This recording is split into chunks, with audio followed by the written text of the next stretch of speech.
No! No! No!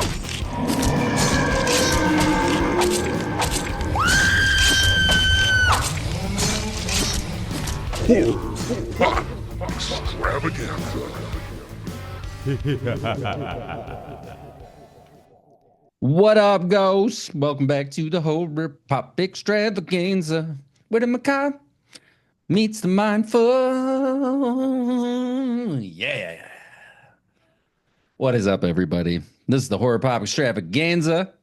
Welcome. If this is your first time. This is where the macabre comes together with the mindful, and we try to make some beautiful little podcast, baby. I don't know. I'm Pops Ghostly. With me today, I've got Manny Chowder. Manny. It is so great to have you here. It's good to be here. Thanks, Pop. Manny Chowder. Oh, you always bring the goods. Every week I can count on you to bring the goods. This week is a continuation of last week. We almost did both of them together. You sent me a message. You're like, yo, you want to do just two at the same time? And at first I'm like, yeah, that's a good idea, but I won't have time to rewatch both of them. And I feel we owe that to people. I at least feel that in my heart when I come to this microphone. I owed you the courtesy of sitting down for 90 minutes, 2 hours, whatever it is, giving this thing my full attention so that I can bring something I feel confident about. You know, I spent time with this. So the things I'm saying aren't just like, oh man, fucking willy-nilly. Like I really spent time with it. And now we want to bring that to you. And last week we hung out in the 100-acre wood with Winnie the Pooh, Blood and Honey. And this week we are continuing our stay. Actually, kind of the whole one of the big themes of this movie is coming out of the woods. So we're actually going to come out of the 100-acre wood, but still hang out with these cool characters for Winnie the Pooh, Blood and Honey 2. Now, this was last year? 2024, baby. Yeah. That's what I was thinking. You had mentioned last week about this, and I don't know dude's name, but creating essentially a Pooniverse or That's a way better title. It turns out that's not what it's called. Right. Pooniverse would be way cooler. So what is it called again? I don't know. That's okay. That's it's okay. like the dark universe, but it's the Pooh Dark Universe, because he wants to bring in Peter Pan or something like this, right? Some of these other royalty-free characters that you can just snatch up and bring along for the ride. So Blood and Honey 2 laid out there. Who's in it? Who made it? And what does IMDb think that this sequel is about? Yeah, so we're back with the same writer and director, Rhys Frank Waterfield, although we have a whole new cast of characters playing our leads. Now we have Scott Chambers taking over for Christopher Robin. Right. Which I would say he looks like he could be Christopher Robin, though, dude. Like, this kid looks like fucking Christopher Robin. Sounded like it, too. Like, Yeah. he had that fucking, like, sweet That little innocent- accent. Yeah, that innocence about him. Yeah, there was something. Yeah, okay, go ahead.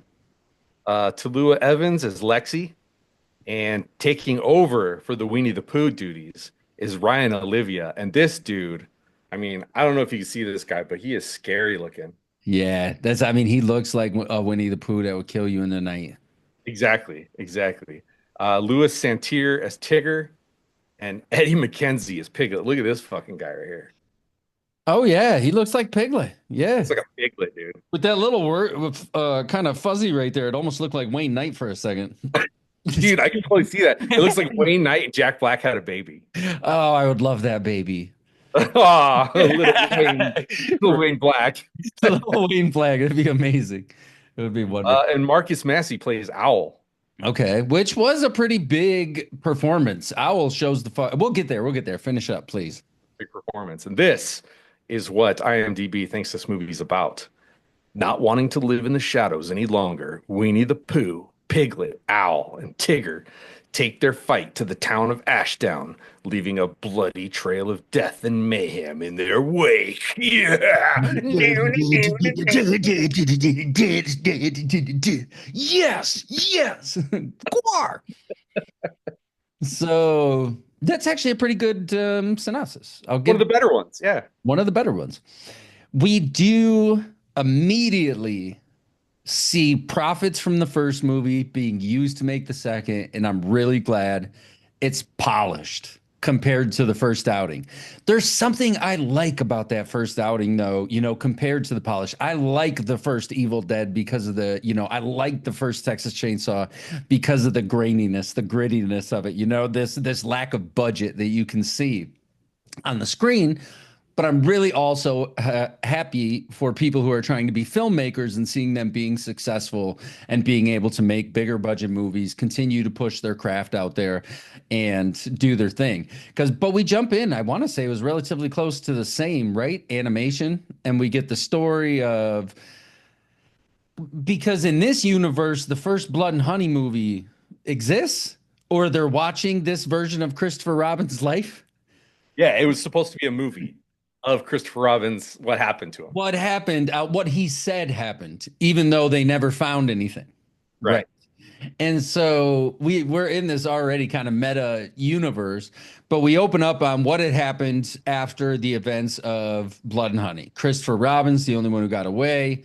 Everybody thinks he did it, even though the evidence doesn't really show it. They still are just like, fuck you, Christopher Robin. We don't want anything to do with you. Kind of like Corey from Halloween Ends. It wasn't my fault. No, I'm Michael Myers. Not today, Corey. Not in my fucking world. So we get the exposition. And we know that Christopher Robin tried to finish going to medical school. He did finish going, became a doctor. The animals, Pooh and Piglet, hooked up with Owl and Tigger. We don't see Tigger for quite a while, which I like. I like that they just show in the animation a tiger, somewhat of a tiger head in a straitjacket. And I'm like, yeah, dude. That's Tigger, man. And so we get all of this, and then we jump to, I can't remember the actual opening. Is it when he's a kid and we start seeing the younger Pooh?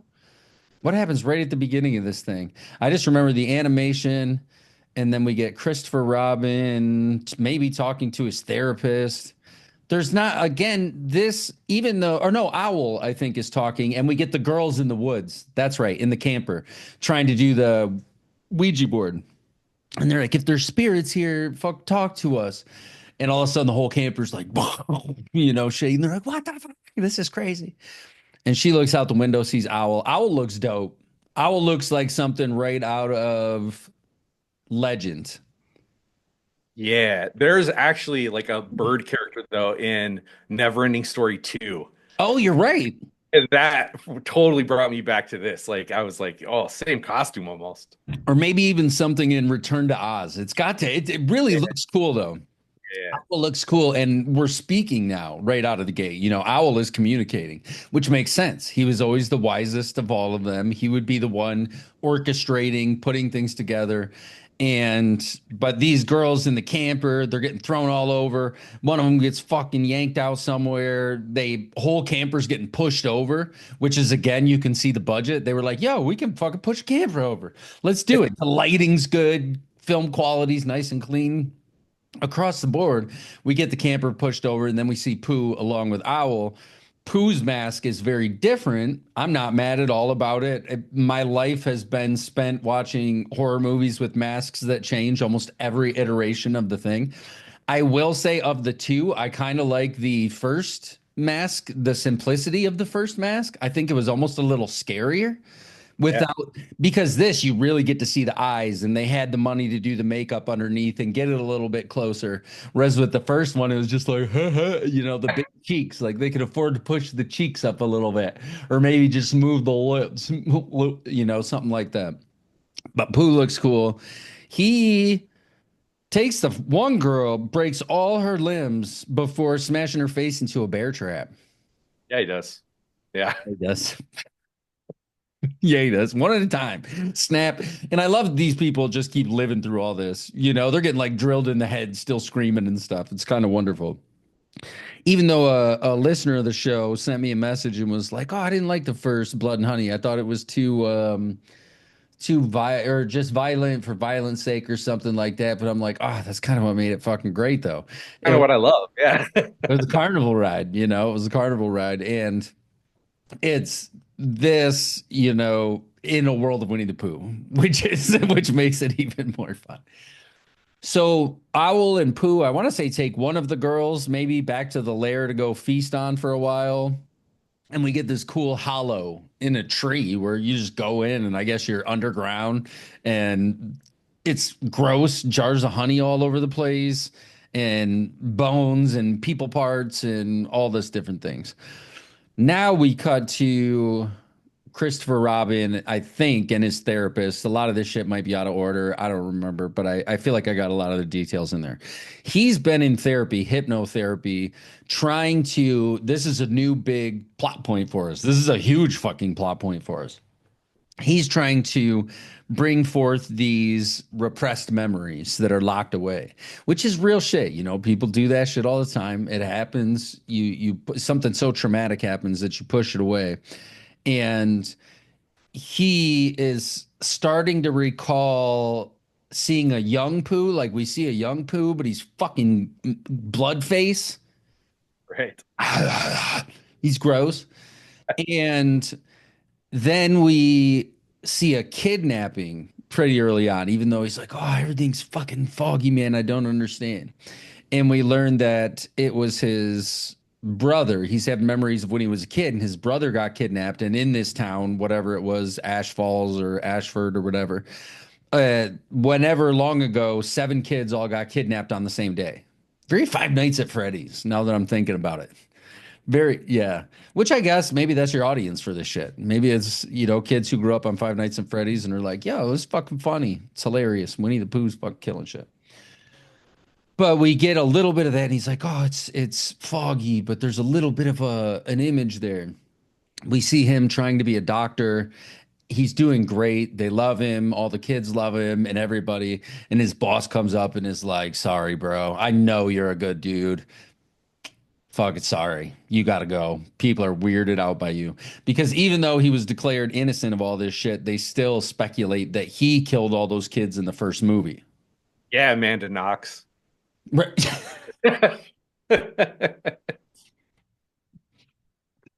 Fair.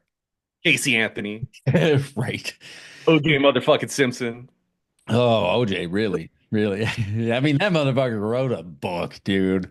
I didn't do it, but if I did, I did. by OJ Simpson. Here's 10 steps to killing a wife. Crazy.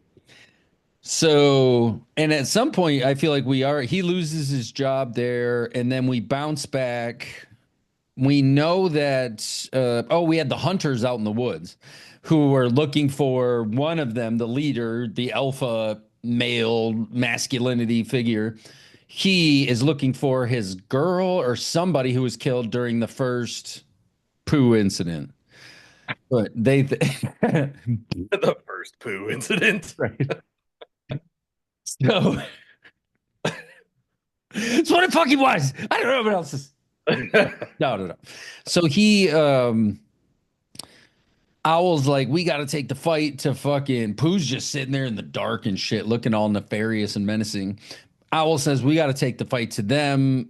We can no longer stay here. They're going to come for us because I think we saw near the beginning, they had burned up a big chunk of the woods after everything had happened and forced them in one direction. And that now Owl is bringing them out. And these hunters out there, I like the effects of Owl in the sky, just like barely like, you know, shooting over top. It's like, that's fucking Jersey Devil type shit, man. Like old Miss Leeds out there in the fucking wilderness with her devil baby. And he's up over the thing. And they all get taken out pretty aggressively. Everything in this is again, and they amped it up. We get to, you know, a rave scene later on where it's just bodies getting everywhere, just heads getting cut off, all kinds of shit. But right now, these 3 dudes, the first guy gets fucked up. His face gets fucked up, and then the other 2 get killed. But the one guy survives. He ends up at the hospital as Christopher Robin's losing his job and sees him, and he's like, what happened? And then they're like, oh, shit, it's this fucking... He looks like a mess. he starts to get onto, and I can't remember Lexi's whole relationship to Christopher Robin, but I know she believes him too. I don't know if they were childhood friends because she's babysitting her brother who wants to be Freddy Krueger and Michael Myers and Jason all at the same time. Yeah. He's got the glove in on one hand, a machete in the other hand, a Jason mask on, the red and the green sweater. I'm like, huh, that was me. Like, I'm finally represented in Dude, cinema. I thought that exact thing. I was like, there's little Pops Ghostly right there. Fucking hopping up and scaring his neighbors and shit. Right. But he is going to go to the rave or whatever while she's like, oh, I can't. I got to babysit. Again with the therapist. And then he sees, I think, a little bit more, gets freaked the fuck out, starts talking to his mom and dad. And dad's like, hey, if you can remember, he's like, I remember what you're saying. You were screaming from in the woods. Mom, dad, come help. If you can remember anything about this person, it might be able to help us figure out who took your brother back in, the day. Again, a very Five Nights at Freddy's. So you've got the Christopher Robin going to, oh, we forgot Piglet got shot in the fucking face right away though. Yeah, I thought that happened in the first one. It was in this one though. I thought so. I thought Piglet died in the first one, but we do get some exposition about they can regenerate and essentially are unkillable. Well, and Piglet really looks different in this one. In the first one, he looked like you said, like a warthog, like Bebop. Yeah, yeah. And in this one, he doesn't have, I don't think, has the big tusk. He's got a big X on his forehead. Yeah, he's like Yeah. Marilyn Manson had or Marilyn, like not Marilyn, Charles Manson. Yeah, yeah. Charles Manson had a baby with Porky Pig. I'd love that baby. No, I'm just kidding. Porky Manson. Right. That's LSD, folks. So, Helter Skelter. right. Helter Skelter. So when do we learn about that they were science experiments? I don't know, dude. In one of the flashbacks. Yeah, there's quite a few flags because we do see Christopher Robin and Pooh putting a bloody hand on the wall, but he doesn't get the full story until he meets up with the guy who kidnapped his brother. He does see him, pieces it all together, and says, "Oh shit, that's you." Follows him home. He's got a crowbar or something, and then this old dude, right before he shoots himself in the face, gives him the whole story. Like, oh, I was just fucked up, man. I was in gambling debt. Loan sharks want to get me. You know the story. Happens to the best of us. He's like, the people are fucking that wanted me make people disappear. So I just got, and he was talking about how drunk he was while he was driving around in the fucking van. I was like, that's kind of funny. He's like, and then there's a party outside, just like it was meant to be. He does say he dropped the kids off. This dude felt bad about what he did. He dropped the kids off, went back, killed, I think, the scientist. But we see the notes and shit, and we learn that Pooh and Piglet and all of these were human children that were kidnapped, and then Jurassic Park, they were spliced with either owl DNA or tiger DNA or pig DNA or bear DNA. All Yellow buried. bear. Yellow bear. Bear. Yes, yellow bear DNA. All killed because he's like, oh, they can't fucking, I'm afraid they're going to turn on me, so I got to turn on them before they can. And he buries them all. And then we get these sequences of them like coming up out of the, really only Pooh. I don't know if we see anybody else coming up out of the ground, but you see him kind of climbing up out of the earth. And we learn that this is his brother. His brother is Winnie the Pooh, who got genetically modified into Man Bear Pig. I mean, it happens. It does. I've played so much Resident Evil in my life. I can buy this with fucking. It just takes me nothing to sell me this. Yeah, totally. I get this. I think I've heard this story before. Now, I like they're taking it even in a different direction. Even further away from the stories of the teddy bear. It's not a teddy bear come to life. These are genetic mutations, and they kind of explain why they can endure all these things that they endure throughout this because they be kicking the shit out of Pooh and all these guys, and they just keep coming back. But Christopher Robin sneaks back up and sees old Mash Face, and that's a good effect right there. His mouth was and jaw was all sewn back together, funky at the bottom. His one eye's hanging way down here and shit, looking like sloth. It was crazy. He talks to him, talks to the other guy. The cops, I don't know how they end up going to 100 Acre Woods, but they just walk into the tree hole and get fucked up in there.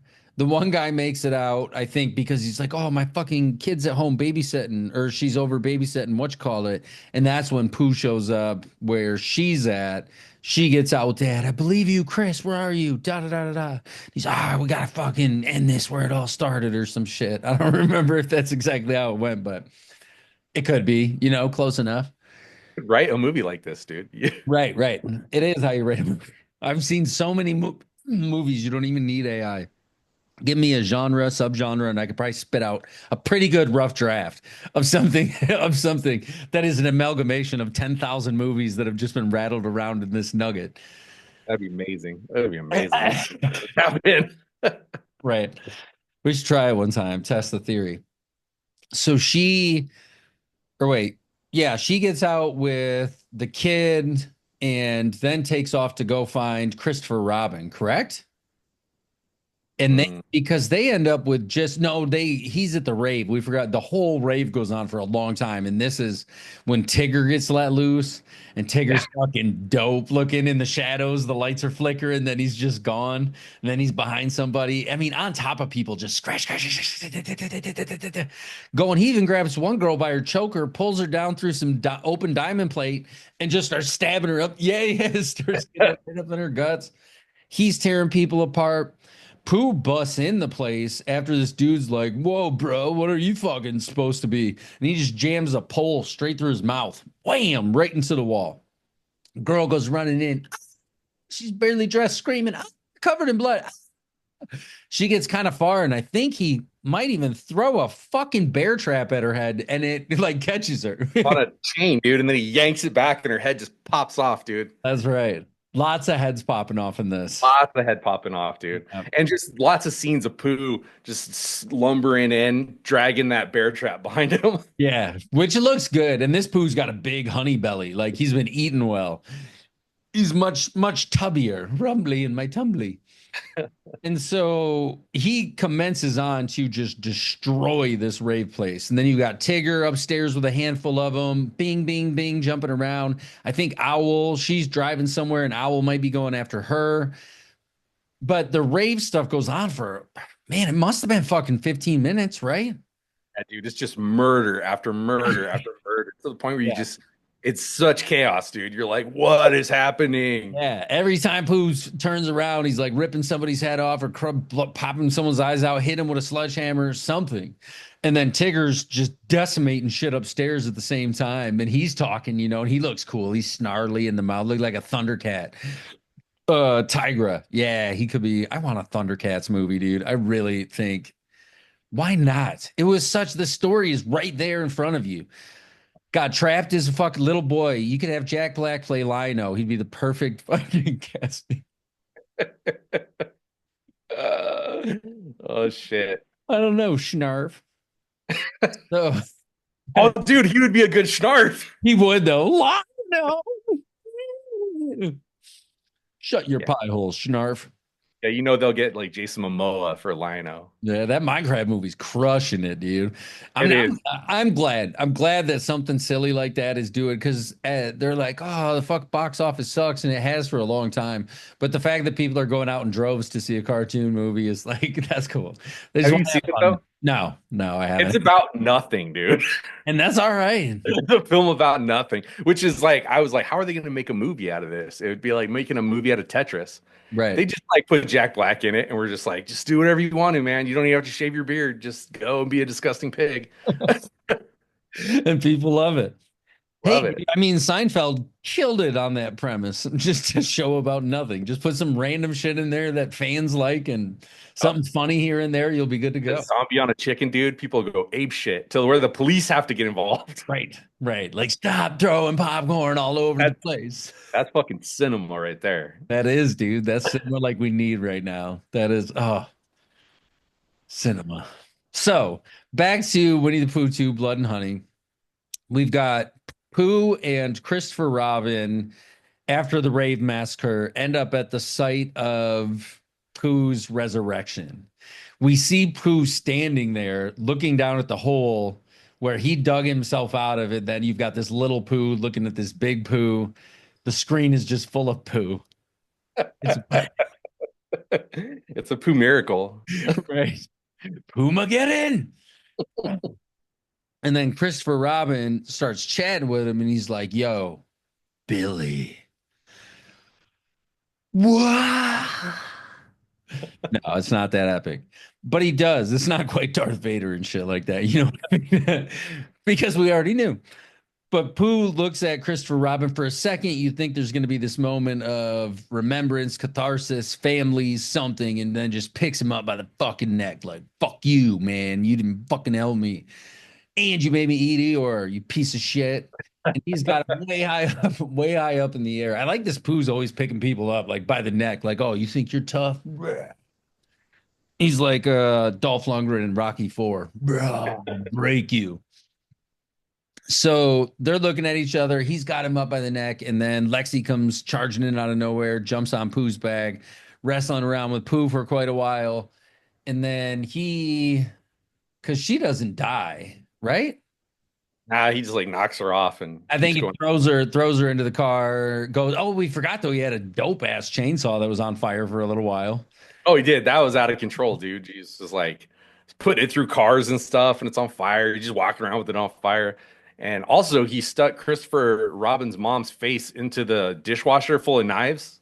And the dad even says it, or she's like, why do you wash them this way? Nobody in their right mind puts their knives in like that. Oh, nobody. But that's what happens if you do put your knives in like that. You're gonna fall onto it, or somebody big bear, Giant bear monster, poo monster that just shoves your face in it. bang. And Yeah, and then he lifts her up and she's still hollering, and then he mashes her back down there again so we can see it like close up. yeah. Get onto her It face. wouldn't get me, dude. I'd fucking grab a Tide Pod, stick that shit in his mouth, dude. He'd be all poisoned. I don't know. They're pretty much indestructible. They got to figure out something in this franchise in order to kill them off. Nothing can live through a Tide Pod, dude. Come on. Right. We did see the Tide Pod epidemic. We survived it. We were smart enough not to eat laundry detergent. Yeah, dude. But the first person that came out of that and coughed on somebody created COVID. The Tide Pod. Yeah, Tide COVID, dude. You might be right, dude. What if that's the only way to cure it and we just don't know it yet? It's just a tiny little bit of Tide Pod. It's like fentanyl. That's what our government would tell us. Right. Just go on a Tide Pod, you'll be fine. We need to thin the herd. In the herd, the weakest links go first. Chew on a Tide Pod. So we get the fiery chainsaw, which is cool. Christopher Robin, I think, gets the chainsaw, but then doesn't end up using it. Gets an axe and just two overhand right down in the middle of Pooh's forehead. Whack. And it's wide open. Wide open. Before he gets it, he says, "Oh bother." Yeah. No, he doesn't. He does. 100,000,000% he does. Oh, I didn't know that. I didn't hear it. He goes, "Oh bother," right before. And That's it's fantastic. yeah. That's fantastic. And he gets him zoom, right there. Oh, you're right, because he's in the back of the cop car with Lexi, I think. They're both okay at the end of it. Oh. They both end up making it out. And we get some nice swelling music. We think the nightmare is over. We roll credits for about 10, 15 seconds. And then we cut to a little, I guess, post credits, mid credits. I don't even know what these Yeah, I didn't stay for that. What happens? Oh, yeah.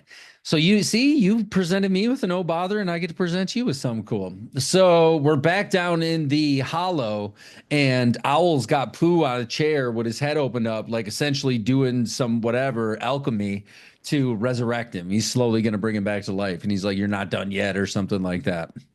Pooh Bear. And Tigger is standing, I think, in the corner as well. You know, like the gimp in his fucking straight jacket. He's just over there. Bring out the Tigger Gimp. That's a weird thing to say. Bouncy, bouncy, bouncy. So, I don't know. This might, for me, this has a ton that I really liked, but I feel like it might be suffering a sequel lull that you almost always get with the second movie. You know, Terrifier, we saw it. Everybody, when Star Wars came out, thought the same thing. They were like, yo, Empire's way weaker than fucking New Hope. You know what I mean? The Godfather would be, an exception. Psycho 2, Jaws 2, all those things. Even though I do like Jaws 2. I think Jaws 2 is fun, and I think Psycho 2 is a ton of fun. This, you can see they had the money. They were excited to do a thing. It is clean across the board. They started developing relationships and characters a little bit deeper. The set pieces were bigger, they were cooler. The psychiatrist's office, I don't know if she was a hypnotherapist's office, but it was like a dope old library with, shiny cherry and oak all over the place. This is a really pretty movie. I love the addition of Tigger and Owl. I think they're a ton of fun. I wonder who's going to come next. I was thinking his sister might become Rabbit because he had to save his sister as well. And she was like, "Call me Bunny, call me Bunny." And I was like, "Oh, what if another fucked up genetic like Owl what if Owl is the mad scientist or some shit like that?" And we end up learning that. So out of five, actually, I'll put you out first. Out of five cracked honeypots, how many do you give Winnie the Pooh, Blood and Honey? Two. Oh, I will tell you, I want to see the Huffalump in the next one. Dude, but if the Huffalumps didn't come till later, and that's probably part of the problem, is you can only have the characters. I don't know how early the Huffalumps were. It when they'll hit the 75-year mark. Just like with Steamboat Willie, you couldn't have Mickey like talking. You couldn't have certain shit. You couldn't even call him Mickey Mouse, but you call him Steamboat Willie and make him look just like that shit. But yeah, it's 75 years from whenever. That was what was crazy is that Tigger wasn't in the first one because he wasn't in public domain yet. So they saved him for the second one. He was just 1 year later. Because they're going off the written versions, not the Disney versions. Right. And that's what I always wondered is like, how do they get away with making that? Because I mean, they're currently doing Winnie the Pooh stuff over at Disney, Yeah, but it's But not that Winnie the because Pooh. it's not the same version or not considered the same version. Right. You're going to the Right. source material. Yeah, yeah. Same. So anyway, I agree with you completely. I think that this one really suffered from its bigger budget. I think that they had the money to throw at problems instead of coming up with like clever ways to do it or whatever. I mean, I know making a movie is a goddamn nightmare. So the fact that like they got anything going, that they started their own universe, like I give them all the respect for that. But just off the merits of the first movie compared to the second one, I thought we got too much explanation. I didn't like the masks as much. I'm with you. I like the first Yeah, ones the better. simpler ones a little bit. And I just like the idea that like we didn't know, were these serial killers? Was it supernatural? Was it all in his head? In this one, they came up with the whole genetic storyline, and I just was like, I'm not as in love with it. I didn't like them talking.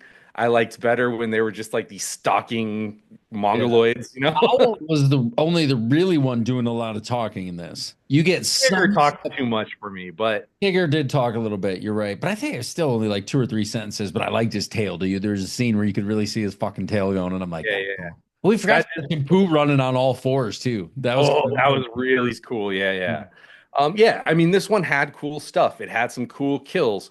The problem I had with this one is I felt like the first one, every kill mattered.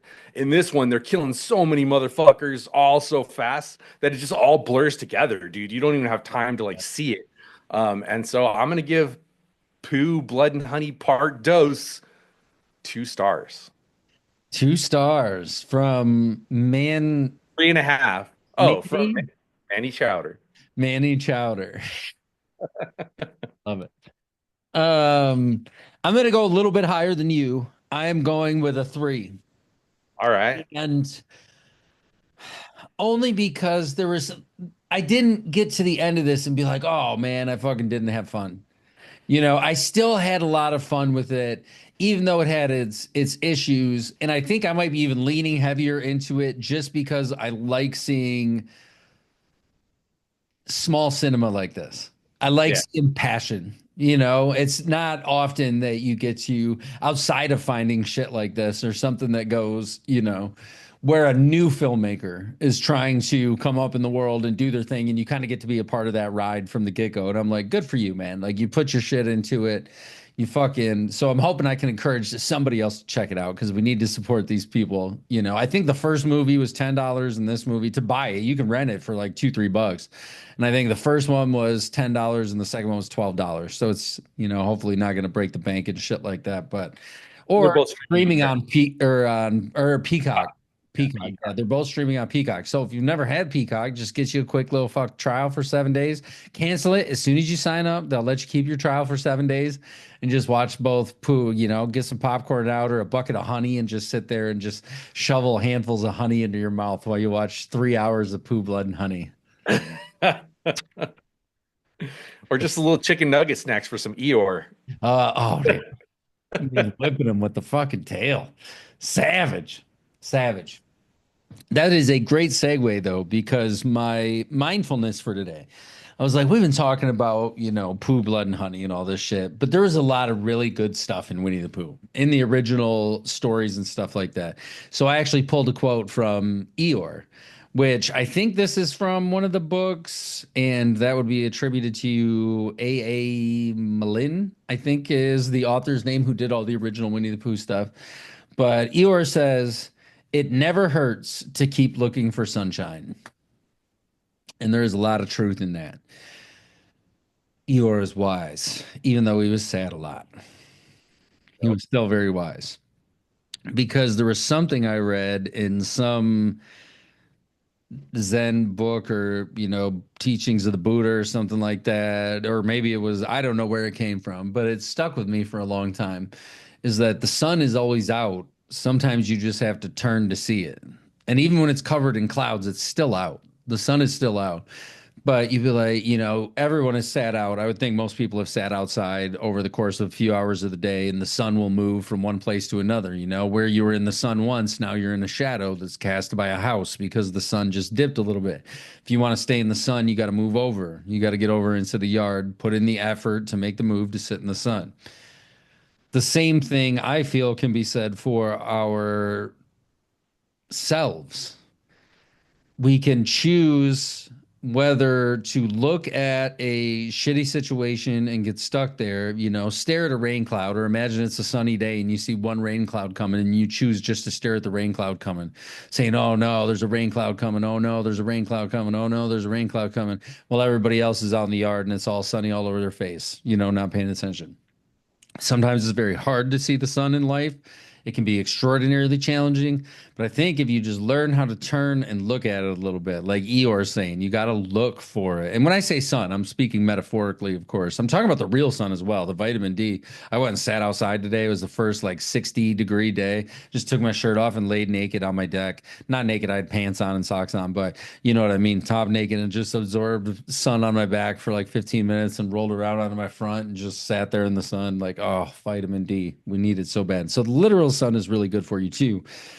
But the figurative sun, I think, is looking for that, the other side of the situation or the full situation.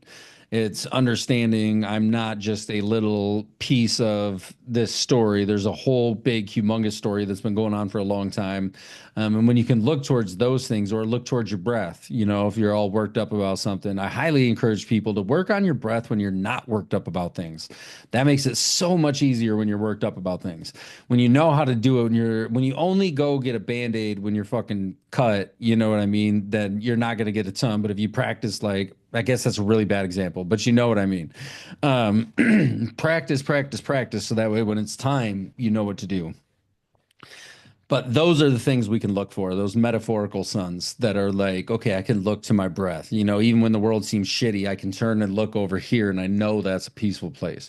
I can look for the silver lining, whatever. I can look at the bigger situation. It's learning how to turn away and not get so entangled in those mental constructs that we often, once you get in it, once you grab that shitty thought, it can spiral it so fast. And eventually I think there is a way to get to where your thoughts are just like little turds on the river, and you can let them flow by. You don't got to grab the shit. You could grab a good thought. You could grab a fish. You could grab anything besides a turd. But when we wrestle with those things, it can become really deep, really fast, and really, upsetting. You might spend a whole day not talking to someone because of something that you grabbed onto in the morning and then wrestled with all day long, got worked up, thought about what you should have said, thought about what would have happened if you did something different. Now there's whole new scenarios of how that played out. You took the original one and now you're creating new ones. You're taking the pieces and creating new things. It's like, oh, no, yeah, that would have been good. No, that wouldn't have, we've all been there. I think all of us will continue to be there, but it's learning just to shift that view, to let that go away and turn more, like Eeyore said, toward the sun, as opposed to staring into the rain clouds of life, because there's enough of those. But the sun is there. What you got? Yeah.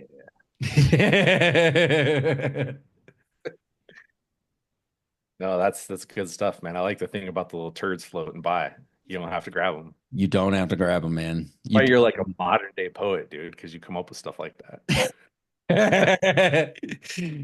Oh, Turds on Thoughts River, a memoir by Pops Ghostly. But it's hard though, because I was talking to a really good friend of mine recently, and we've been talking about a lot of shit like this, life type shit, and we don't even realize it, but we have habit responses to situations. We've been cut off in traffic so many times that fucking anger comes like this. It's like so fast. That's a habit response.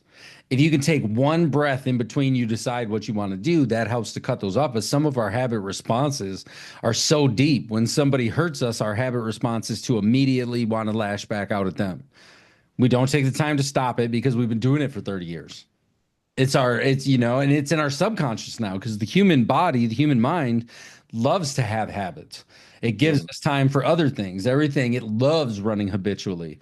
So it'll put those little things in there. It's like, oh yeah, when you were a little kid, you used to fucking go eat every time your dad would yell at you or some shit. And now 40 years later, you're like, you don't even realize you're going to the fridge every time you get upset about something. It's just, it's buried in there, that subconscious thing. And breaking those is very possible. For me, it was tricky. For some other people, it might be the easiest fucking thing they ever did. It just took concerted effort, paying attention to it, and be like, how, like, I see you, habit. Like, I understand the scientific, notion of habits being there and how they work. And I see you, I'm going to change you into something else. So Eeyore, we salute you. We salute you. Why bother? And next week we will be. Thanks for listening. It was nice. I'm not sure what we're bringing next week. We haven't fully made up our minds on that, but it'll be something fun. We will be. Got to get better at this. The Pooniverse. I know we really got to get better at this. We have to have that information ready and say, Yes. hey, we are presenting this because we care. Put some thought into this hour of your life that we're asking you to listen to us That is talk. true. I did mention to you a couple times. What about Psycho 2? I would Yes, really like for you to see Psycho 2, because I think it's such an underrated gem. All right, everyone, ghosts out there, Psycho 2 is coming at you next week. And until then, I've been Pops Ghostly. I've been Manny Chowder. Chowder. Gobble it up, baby. Fresh chowder. The man chowder.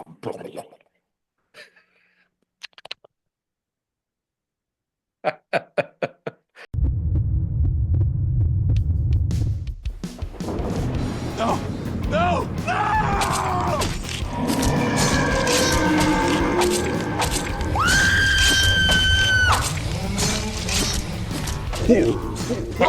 Extravaganza.